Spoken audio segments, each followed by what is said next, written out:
ശ്രീ സായ് സച്ചരിത്രം അധ്യായം 50. 1 കാക്ക സാഹിബ് ദീക്ഷിത്, 2 ശ്രീ തെമ്പൈ സ്വാമി, 3 ബാൽറാം ദുരന്തർ എന്നിവരുടെ കഥകൾ. മൂലഗ്രന്ഥത്തിലെ 50-ാം അധ്യായം 39-ാം അധ്യായത്തിൽ ചേർത്തിയിരിക്കുന്നു. കാരണം രണ്ടും ഒരേ സംഗതികളാണ് പ്രതിപാദിക്കുന്നത്. അതുകൊണ്ട് മൂലഗ്രന്ഥത്തിലെ 51-ാം അധ്യായത്തെയാണ് ഇവിടെ 50-ാം അധ്യായമായി ചേർക്കുന്നത്. ഈ അധ്യായം 1 കാക്ക സാഹിബ് ദീക്ഷിത്, 2 തെമ്പൈ സ്വാമി, 3 ബാൽറാം ദുരന്തർ എന്നിവരുടെ കഥകളെ പറയുന്നു. മുഖവുര. ഭക്തന്മാരുടെ പ്രധാന അവലംബവും നമ്മുടെ സദ്ഗുരുവും ഗീതയുടെ അർത്ഥം പറഞ്ഞു തരുന്ന ദേഹവും നമ്മുടെ ശക്തിദാതാവുമായ സായിനാഥ് ജയിക്കട്ടെ.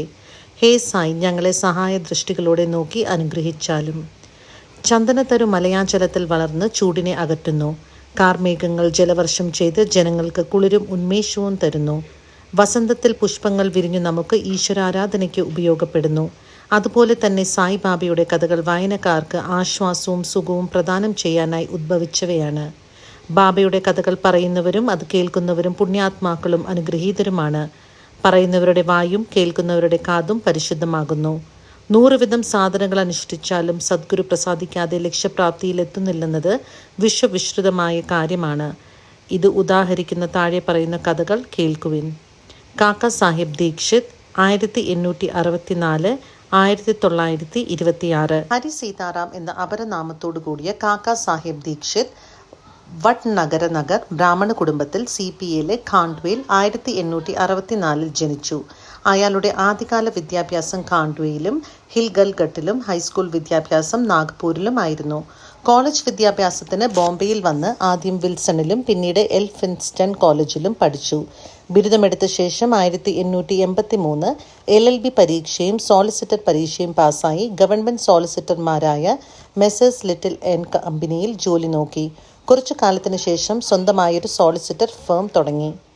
1909 മുമ്പ് കാക്ക സാഹിബ് ദീക്ഷിത്തിന് ബാബയെ പറ്റി അറിവില്ലായിരുന്നു. അതിനുശേഷം അയാൾ ബാബയുടെ വലിയ ഭക്തനായി തീർന്നു. അയാൾ ലോനാവാലയിൽ താമസിക്കുമ്പോൾ പഴയ സുഹൃത്തായ നാനാ സാഹിബ് ചന്ദോർക്കറെ കാണുവാനിടയായി. രണ്ടുപേരും പലതിനെക്കുറിച്ചും സംസാരിച്ചു.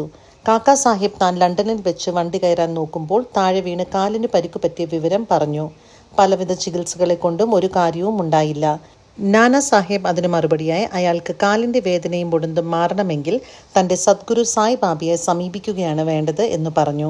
ബാബയെ പറ്റിയുള്ള വിവരങ്ങളെല്ലാം പറഞ്ഞു കൊടുത്തു. കൂടെ സായ് ബാബയുടെ ഞാൻ എൻ്റെ ആളുകളെ എത്ര ദൂരെ നിന്നും 7 കടലുകൾക്കപ്പുറമായാലും ഒരു കിളിയുടെ കാലിൽ ചരടിട്ട് വലിക്കും പോലെ എന്നിലേക്ക് ആകർഷിക്കുന്നു എന്ന വചനവും പറഞ്ഞുകൊടുത്തു.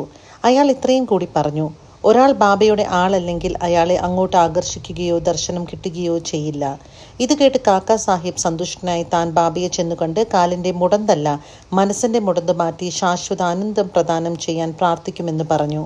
കുറച്ചു കഴിഞ്ഞ് കാക്ക സാഹിബ് അഹമ്മദ് നഗറിൽ ലെജിസ്ലേറ്റീവ് കൗൺസിലിലേക്ക് വോട്ട് കിട്ടാൻ പ്രചാരവേല ചെയ്യാനായി പോയി. കാക്ക സാഹിബ് മിരിക്കാരുടെ വീട്ടിൽ താമസിച്ചു. കാക്ക സാഹിബ് മിരിക്കാരുടെ മകനും കോപ്പർ ഗാവോണിലെ മംലദ്ദാറുമായ ബാലാ സാഹിബ് മിരിക്കാറും അവിടെ ഒരു അശ്വപ്രദർശനം സംബന്ധിച്ചു വന്നു. ഇലക്ഷൻ പ്രവൃത്തി കഴിഞ്ഞപ്പോൾ കാക്ക സാഹിബ് ദീക്ഷിത് ഷിർദിക്ക് പോവാൻ ആഗ്രഹിക്കുകയും അച്ഛനും മകനും അയാളെ ആരുടെ കൂടെയാണ് അയക്കേണ്ടത് എന്ന് ആലോചിക്കുകയുമായിരുന്നു. സായിബാബ അവിടെ അയാളെ സ്വീകരിക്കാനുള്ള ഏർപ്പാടുകൾ ചെയ്യുകയാണ്. ശ്യാമയ്ക്ക് അയാളുടെ ഭാര്യ പിതാവിൽ നിന്നും അയാളുടെ ഭാര്യയ്ക്ക് സുഖമില്ലെന്നും ശ്യാമയും ഭാര്യയും ഉടനെ അഹമ്മദ് നഗറിലേക്ക് എത്തണമെന്നും ഒരു കമ്പി സന്ദേശം കിട്ടി. ശ്യാമ ബാബയുടെ അനുമതിയോടുകൂടി പോയി നോക്കിയപ്പോൾ അയാളുടെ അമ്മായി അമ്മയ്ക്ക് വളരെ സുഖമായതായി കണ്ടു. നാനാ സാഹിബ് പാൾഷിയും അപ്പ സാഹിബ് ഗദ്രിയും എക്സിബിഷന് പോകുന്ന വഴിക്ക് ശ്യാമയെ കാണുകയും അയാളോട് മിരിക്കാരുടെ വീട്ടിൽ പോയി കാക്ക സാഹിബ് ദീക്ഷിത്തിനെ കണ്ട് അയാളെയും ഷിർദിയിലേക്ക് കൊണ്ടുപോവാൻ പറയുകയും ചെയ്തു. കാക്ക സാഹിബ് ദീക്ഷിത്തിനെയും മിരിക്കാരെയും ശ്യാമ വന്ന വിവരം അറിയിക്കുകയും ചെയ്തു. വൈകുന്നേരം ശ്യാമ മിരിക്കാരുടെ വീട്ടിൽ ചെന്നപ്പോൾ കാക്ക സാഹിബിനെ പരിചയപ്പെടുത്തി കൊടുത്തു. രാത്രി 10 മണിക്കുള്ള വണ്ടിക്ക് കാക്ക സാഹിബിനെയും കൂട്ടി ശ്യാമ കോപ്പർ ഗാവോണിലേക്ക് പോകാൻ ഏർപ്പാട് ചെയ്തു. ഇങ്ങനെ തീരുമാനിച്ചതിൽ പിന്നെ ഒരു പ്രത്യേക സംഭവമുണ്ടായി.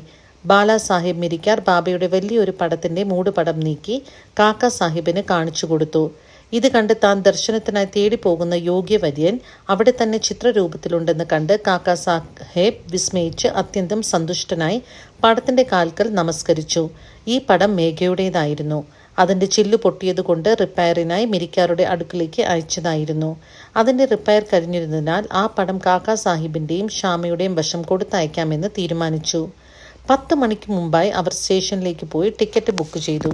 വണ്ടി വന്നപ്പോൾ 2ാം ക്ലാസ് നിറഞ്ഞു കഴിഞ്ഞതിനാൽ സീറ്റുണ്ടായിരുന്നില്ല.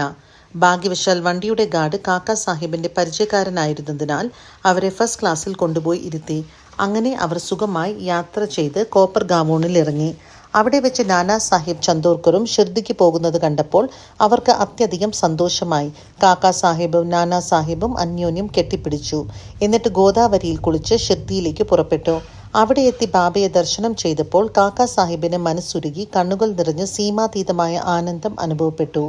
ബാബ അയാളോട് താൻ കാത്തിരിക്കുകയായിരുന്നുവെന്നും അതുകൊണ്ടാണ് ഷാമയെ മുന്നിൽ അയച്ചതെന്നും പറഞ്ഞു. കാക്ക സാഹിബ് പിന്നീട് വളരെ വർഷങ്ങൾ ബാബയോട് കൂടെ സന്തോഷമായി അവിടെ കഴിച്ചു. അയാൾ ഷിർദിയിൽ ഒരു വാടയുണ്ടാക്കി അവിടെ സ്ഥിര താമസമാക്കി.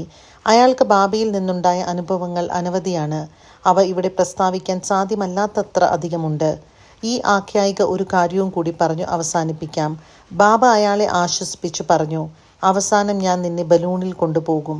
ഇത് സംഭവിച്ചു. 1926 ജൂലൈ 5-ാം തീയതി അയാൾ ഹേമന്ത് പാന്തിനോടുകൂടി തീവണ്ടിയിൽ സഞ്ചരിക്കുകയായിരുന്നു. അവർ സായിബാബയെ പറ്റി സംസാരിക്കുകയായിരുന്നു. പെട്ടെന്ന് അയാൾ ഹേമന്ത് പാന്തിൻ്റെ ചുമലിലേക്ക് ചാഞ്ഞ് യാതൊരു വിഷമവും വേദനയും കൂടാതെ അന്ത്യശ്വാസം വലിച്ചു. ശ്രീ തെമ്പൈ സ്വാമി. യോഗീശ്വരന്മാർ അന്യോന്യം എങ്ങനെ സ്നേഹിക്കുന്നു എന്ന് ഉദാഹരിക്കുന്ന ഒരു കഥ പറയാം. ശ്രീ വാസുദേവാനന്ദ സരസ്വതി എന്ന തെമ്പൈ സ്വാമി ഗോദാവരി തീരത്തിൽ രാജമന്ത്രിയിൽ താമസമാക്കി. അദ്ദേഹം ഭക്തനും യാഥാസ്ഥിതികനും ജ്ഞാനിയും യോഗിയും ദത്തത്രേയന്റെ ഭക്തനുമായിരുന്നു. ഒരിക്കൽ നാൻഡഡയിലെ വക്കീലായ പുണ്ഡലീക് റാവ് അദ്ദേഹത്തെ ചില സുഹൃത്തുക്കളോടുകൂടി സന്ദർശിച്ചു.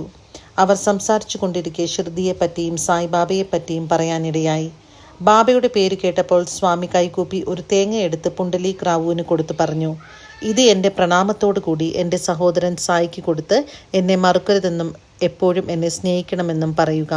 സ്വാമിമാർ അന്യോന്യം പ്രണമിക്കാറില്ലെങ്കിലും ഇക്കാര്യത്തിൽ അതൊരു അപവാദമായി കണക്കാക്കണമെന്നും അതാണ് താൻ നമസ്കരിക്കുന്നതെന്നും പറഞ്ഞു. പുണ്ഡലിക് റാവു നാളികേരവും സന്ദേശവും ബാബയ്ക്ക് കൊടുക്കാമെന്നേറ്റു. സ്വാമിയും ബാബയും അഗ്നിയെ രാവു പകൽ കത്തിച്ചിരുന്നതിനാൽ ഇരുവരും അഗ്നിഹോത്രികളായിരുന്നു. അക്കാരണത്താൽ സഹോദരൻ എന്ന് സ്വാമി അഭിസംബോധന ചെയ്തത് സമുചിതമായിരുന്നു. 1 മാസത്തിനു ശേഷം പുണ്ഡലിക് റാവുവും മറ്റും ഷിർദിയിലേക്ക് പുറപ്പെട്ടു. നാളികേരവും കയ്യിലെടുത്തു. മന്മാടിലെത്തിയപ്പോൾ ദാഹം തോന്നി പുരക്കരയിലേക്ക് വെള്ളം കുടിക്കാൻ പോയി. വെറും വയറ്റിൽ വെള്ളം കുടിക്കാൻ പാടില്ലാത്തതുകൊണ്ട് അവർ കുറച്ച് എരിവുള്ള ചീടയെടുത്തു. ചീടയ്ക്ക് എരിവ് ജാസ്തിയായിരുന്നതിനാൽ ആരോ നാളികേരം ചിരവി ചേർത്താൽ മതി എന്ന് പറഞ്ഞു. സ്വാമി കൊടുത്ത നാളികേരം പൊട്ടിച്ച് വരണ്ടി ചേർത്തി എല്ലാവരും കഴിച്ചു. പുണ്ഡലിക് റാവു ഇതറിഞ്ഞതുമില്ല. ഷിർദിക്കടുത്തെത്തിയപ്പോൾ പുണ്ഡലിക് റാവു നാളികേരത്തെപ്പറ്റി ഓർമ്മിച്ച് അന്വേഷിച്ചതിൽ അതാണ് ഉടച്ചു തിന്നതെന്നറിഞ്ഞ് വളരെ ദുഃഖിച്ചു. പേടിച്ച് വിറച്ചുകൊണ്ട് അയാൾ ബാബയെ ദർശിച്ചു. തെമ്പൈ സ്വാമി നാളികേരം അയച്ച വിവരം ബാബയ്ക്ക് കമ്പി പോലെ കിട്ടിയിരുന്നു. അദ്ദേഹം പുണ്ഡലിക് റാവുവിനോട് തൻ്റെ സഹോദരൻ അയച്ച സാധനം തരാൻ ആവശ്യപ്പെട്ടു. അയാൾ ബാബയുടെ കാലു പിടിച്ചു മാപ്പ് അപേക്ഷിച്ച് അനാസ്ഥ പൊറുക്കാനും മറ്റൊരു തേങ്ങ പകരം സ്വീകരിക്കാനും അപേക്ഷിച്ചു പശ്ചാത്തപിച്ചു. ബാബ ആ നാളികേരത്തിൻ്റെ മാഹാത്മ്യം വളരെയാണെന്നും എത്ര ഇരട്ടി തേങ്ങ കൊടുത്താലും അതിന് സമാനമാവില്ലെന്നും പറഞ്ഞ് പകരം വേറെ നാളികേരം വേണ്ടെന്ന് പറഞ്ഞു. ബാബ ഇങ്ങനെ കൂട്ടിച്ചേർത്തു, ഇനി നീ ആ കാര്യത്തെപ്പറ്റി കുണ്ഠിതപ്പെടേണ്ട. എൻ്റെ കൽപ്പന പ്രകാരമാണ് നാളികേരം നിന്നെ ഏൽപ്പിച്ചതും വഴിയിൽ വെച്ച് ഉടച്ചതും. നീ എന്തിനാണ് അതിൻ്റെ കർത്തൃത്വം ഏറ്റെടുത്തത്? നല്ലതും ചീത്തയുമായ പ്രവൃത്തികൾ ചെയ്യുന്നതിൽ കർത്തൃത്വം ഏറ്റെടുക്കരുത്. എല്ലാ കാര്യത്തിലും അഹംഭാവവും ഗർവവും ഇല്ലാതിരിക്കണം. എന്നാലേ ആധ്യാത്മിക പുരോഗമനം ത്വരിതപ്പെടുകയുള്ളൂ. എന്തൊരു സുന്ദരമായ ആധ്യാത്മിക ഉപദേശമാണ് ബാബ നൽകിയത്. ബാൽറാം ദുരന്തർ 1878 1925. ബാൽറാം ദുരന്തർ ബോംബെയിലെ സാന്ദ്ര ക്രൂസിലുള്ള പത്തറി പ്രഭുവർഗത്തിൽപ്പെട്ട ആളാണ്. അയാൾ ബോംബെ ഹൈക്കോടതിയിലെ അഡ്വക്കേറ്റും കുറച്ചുകാലം ബോംബെയിലെ ലോ സ്കൂളിലെ പ്രിൻസിപ്പാളുമായിരുന്നു. ദുരന്തർ കുടുംബം ഒന്നടക്കം ഭക്തന്മാരും മതവിശ്വാസികളുമായിരുന്നു. ബാൽറാം അയാളുടെ വർഗത്തെ സേവിക്കുകയും അതിനെപ്പറ്റി ഒരു ചരിത്ര പുസ്തകം എഴുതുകയും ചെയ്തു. പിന്നീട് അയാൾ ആധ്യാത്മികവും മതപരവുമായ കാര്യങ്ങളിൽ ശ്രദ്ധ പതിപ്പിച്ചു. ഗീതയും അതിൻ്റെ വ്യാഖ്യാനമായ ജ്ഞാനേശ്വരിയും മറ്റു പുണ്യഗ്രന്ഥങ്ങളും ശ്രദ്ധാപൂർവം വായിച്ചു. അയാൾ പന്തർപൂരിലെ വിത്തോബയുടെ ഭക്തനായിരുന്നു. 1912 അയാൾ സായിബാബയുമായി സമ്പർക്കത്തിലായി. അതിൻ്റെ 6 മാസങ്ങൾക്ക് മുമ്പ് അയാളുടെ സഹോദരന്മാരായ ബാബുൽജിയും വാമൻ റാവുവും ഷിർദിയിൽ വന്ന് ബാബയെ ദർശനം ചെയ്തിരുന്നു. അവർ വീട്ടിൽ ചെന്ന് ബാൽറാമിനോടും മറ്റു വീട്ടുകാരോടും അവരുടെ മധുരാനുഭവങ്ങളെപ്പറ്റി പറഞ്ഞു. അങ്ങനെ അവരെല്ലാവരും ബാബയെ കാണാൻ തീർച്ചപ്പെടുത്തി.